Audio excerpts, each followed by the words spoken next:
Hello বন্ধুরা, আজকে আমি ভাবলাম চলো মাঠ থেকে একটু ঘুরেই আসি আমাদের চাষের জমিতে। বারবার তো তোমাদের বলি যে আমাদের একটা চাষের জমি আছে, সমস্ত সবজি চাষ করা হয়। এই হচ্ছে সেই জমি।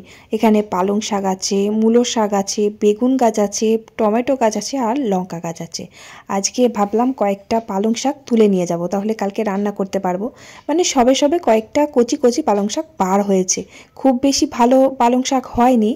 আর এই যে মূলোর শাকগুলো দেখো কি দারুণ না, কি সুন্দর বার হয়েছে। আর মূলোগুলো বেরিয়ে এসেছে উপরের দিকে মাটির উপরে। আর যেসব মূলোগুলো সরু সরু হয়েছে সেই মূলোগুলো আর কি বাছাই করে তুলে ফেলে দেবে। তাই আর কি মূলোগুলো আমি তুলে নিয়ে যাচ্ছি, রান্না করা হবে। বেশ, ফেলে দেওয়ার থেকে রান্না করাই ভালো। অনেকগুলো মূলোর শাক আর পালং শাক একসাথে নিয়েছি, কিন্তু ব্যাগ আনতেই ভুলে গেছি। বাড়ি অবধি পালং শাক আর মূলো শাকটা কিভাবে নিয়ে যাব সেটাই ভেবে পাচ্ছি না। এটা হচ্ছে আমাদের পুকুর।